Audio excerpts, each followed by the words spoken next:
Lo habían agregado a un grupo de mensajes junto a sus compañeros de escuela secundaria. Recordó las trivialidades, los lugares comunes repetidos hasta el fastidio, los clichés. Recordó entonces los sesgos, los actings, las miopías acordadas en los momentos en que se juzgaba la economía y la política. Y recordó que para conservar la amistad pidió que no se hablara más de política en el grupo. Recordó al líder, ese quien, sin consultarlo, lo había agregado al grupo. Y entonces le respondió: pasa que si no hablamos de política y no subimos algo de porno un poco cada día, el grupo en 10 días se disuelve, así nomás. Recordó la sensación de que las décadas no habían pasado, de que el grupo aún era conducido por una emoción adolescente, igual que a los 13 años, o a los 15, o a los 19. Aquel mismo candor adolescente era el que ahora guiaba el sesgo, la precariedad, la poca apetencia por el raciocinio.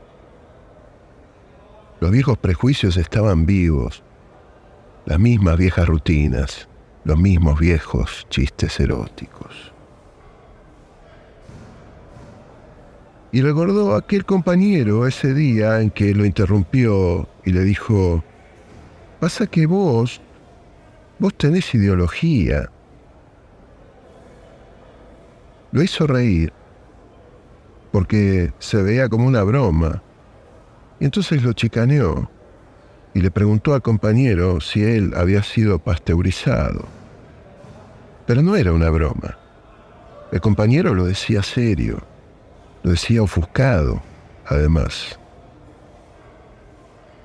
Y recordó después que el compañero comenzó a hablar de economía con tecnicismos, del número incontable de impuestos que para él hundía al país.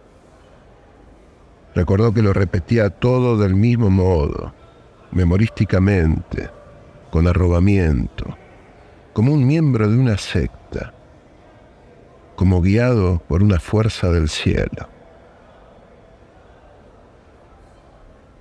Era el año 2019 y recordó después que una vez habían sentido afecto mutuo los dos. Recordaba ahora todo eso con tristeza, mientras se hundía sin freno el país. Maestro, ¿cómo estás? ¿Cómo te llamas? Gonzalo. Gonzalo, ¿sos repartidor? Sí. ¿Qué tal te va como repartidor? La verdad es bastante bien, tranquilo. ¿Laburas bien? Sí, no tengo nadie que me rompa los huevos. Una enseñanza condicionada es en cierto grado inevitable en la enseñanza padre-hijo, ya que los seres humanos son animales sociables que inevitablemente se ven afectados por el contexto en el que se desarrollan.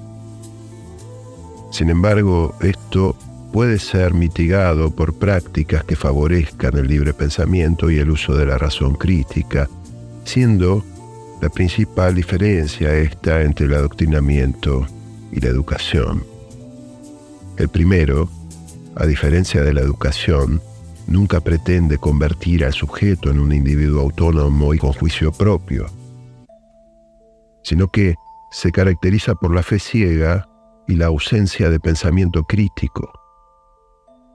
En casos extremos, el adoctrinamiento incluso puede ir acompañado de técnicas de lavado de cerebro.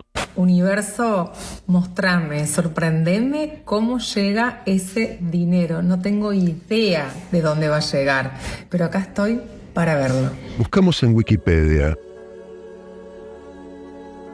Leemos: en regímenes totalitarios se denomina como adoctrinamiento a cualquier modelo de pensamiento del oponente político, pero nunca a las prácticas adoctrinantes practicadas por el mismo Estado. Porque creo que las personas ya son millonarias pero no lo saben. Vos, por ejemplo, venderías tus ojos. No. Entonces tenés una riqueza interior y tenés que saber explotarla, ¿no?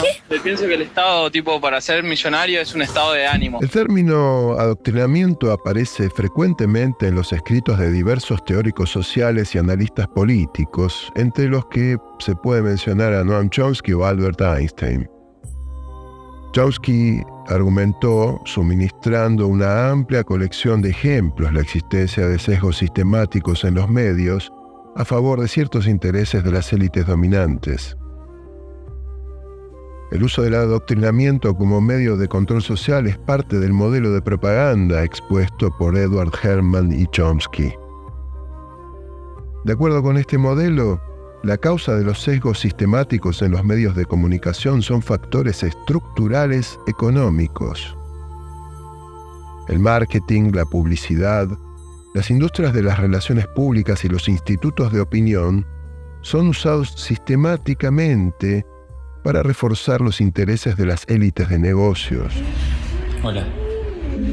Qué hermosa que es la Quería vida, decirte guacho, que qué hermosa que es la vida. sos suficiente. Hasta donde otros ven un problema porque Sí, su sos día es capaz. una mierda, porque llueve y se van a mojar. Sos capaz de Si ustedes lograrlo. ponen una mentalidad optimista Venís frente a bien. la vida, es una oportunidad. Yo salí a correr, Sí. salí a correr con una Confía en vos. tormenta torrencial. Además, influyentes lobbies religiosos y económicos han usado con frecuencia el sistema educativo y las comunicaciones electrónicas centralizadas para influir, en cierto sentido, en la opinión pública.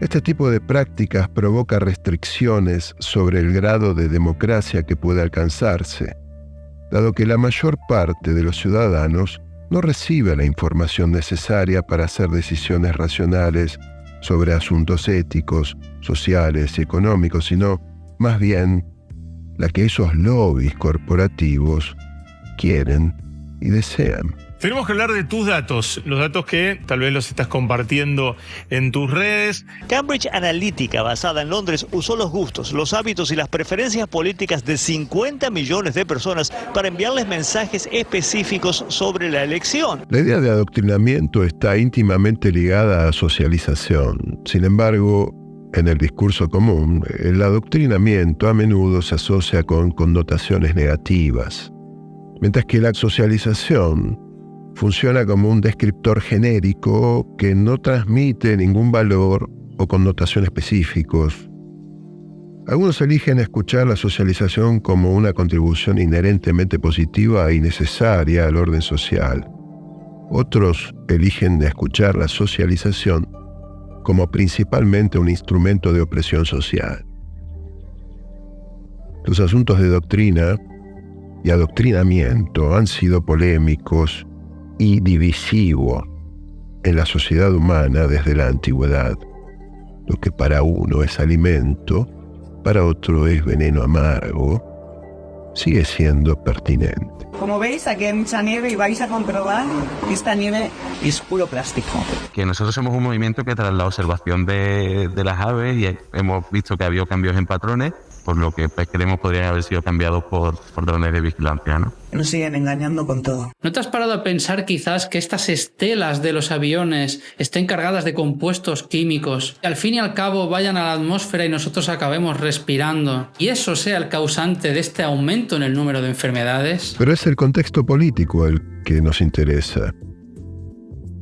En el contexto político, el adoctrinamiento a menudo se analiza como una herramienta de lucha de clases, donde las instituciones del Estado se identifican como conspiradoras para mantener el status quo. Específicamente, el sistema de educación pública, la policía y el establecimiento de salud mental son un modus operandi de pacificación pública comúnmente citado. En casos extremos, todo un Estado puede estar implicado. El libro de Orwell, 1984, destacó las iniciativas de propaganda explícitas y ordenadas por el Estado de los regímenes totalitarios. Las opiniones difieren sobre si otras formas de gobierno son menos doctrinarias o simplemente logran los mismos fines a través de métodos menos obvios. God bless you, Mr. President. God bless your country. And God bless our America. Muchísimas gracias. Escúchame, a vos que te interesa saber de qué trabajo. Hacemos así. Vos mandame un mensaje privado. Yo te paso mi CBU. Cuando me llega el pago, ahí recién charlamos, dale. Ya en 2007 se podían leer artículos hablando de cómo las redes sociales funcionaban como herramientas de adoctrinamiento publicitario y político. Por ejemplo, en un artículo de ese año, se puede aún hoy leer que las redes sociales, encabezadas por los blogs y las comunidades virtuales participativas que estos generan, están revolucionando la comunicación de masas, pero bajo esa etiqueta se cuelan portales usados para crear grandes bases de datos destinadas a su uso en la publicidad, según los expertos. ¿Qué puedo hacer por mi país? Cuando vos comes, tus ondas cerebrales bajan. Tus lucas crecen sin hacer nada y me encanta. En ese mismo artículo, un consultor jurídico y técnico de una empresa de seguridad consideraba que las comunidades suponen riesgos para derechos fundamentales e incluso delitos. No hay más que leer las propias condiciones generales que aceptan sus usuarios para ir más allá de la sospecha. Y en ese mismo artículo de 2007, se leía: el caso más espectacular y potencialmente polémico puede ser el de MySpace, la segunda web más visitada del mundo. Según sus datos, con 180 millones de usuarios, se lanzó la semana pasada en España, donde espera llegar a 5 millones de usuarios. El presidente de la Asociación de Internautas señalaba que MySpace es una referencia para los aficionados a la música, pero no una red social. En ellas, los usuarios deben ser los dueños, y este no es el caso. Busco amigas para venir a pasear el domingo que viene al jardín japonés. Vamos a hacer una actividad de meditación, vamos a recorrer el parque y al final va a haber una actividad sorpresa. Más adelante en el artículo se lee que, teniendo en cuenta que Murdoch pagó $580 millones por el portal, ¿dónde está el negocio? Chris DeWolf, consejero delegado de MySpace, apunta al gigantesco mercado de la publicidad, al millonario convenio firmado con Google y a las cuotas por usuarios desde el móvil. Otros apuntan a intereses menos claros. Otro consultor, por ejemplo, experto en redes, declaraba: es más que razonable sospechar que una gran parte del interés que tiene Murdoch es crear una gigantesca base de datos. MySpace es un corralito que reduce Internet a un lugar desde el que crear una cabeza de playa para impartir adoctrinamiento publicitario y político. El primer paso en este sentido es conocer las afinidades que sus usuarios declaran. E insistía el especialista, Murdoch persigue primero tener una base de datos con una segmentación de gustos, un tesoro para los anunciantes. A partir de ahí, el magnate, a más largo plazo, quiere comprar medios de comunicación en España. El país en acción es el motor de la victoria. Cada uno en lo suyo, defendiendo lo nuestro. Todo esto nos era avisado en el año 2007. ¿Qué pasó? ¿Cómo es que no lo advertimos? ¿Cómo es que nos lo olvidamos? Todo estaba avisado. Estamos siendo adoctrinados por las redes. Y creemos que quienes nos adoctrinan son las escuelas y los estados.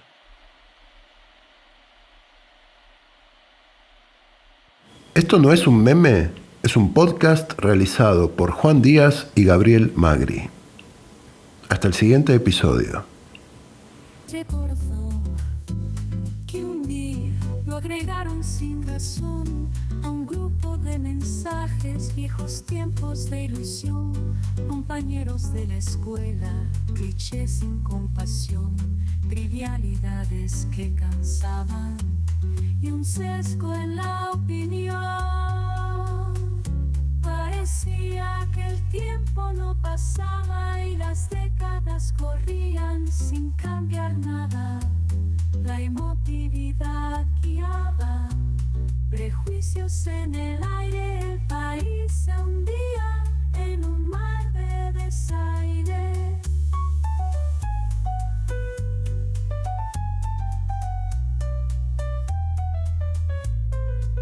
Para preservar la amistad, política no hablar sugirió en un intento de armonía conservar, pero el líder del grupo sin pausa respondió: sin política o porno el grupo muere, no hay opción.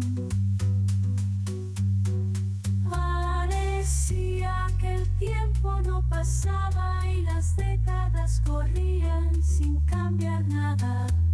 La emotividad guiaba, prejuicios en el aire, el país se hundía en un mar de desaire. Antes del 2019 éramos amigos, mutuo afecto compartido en caminos tan antiguos.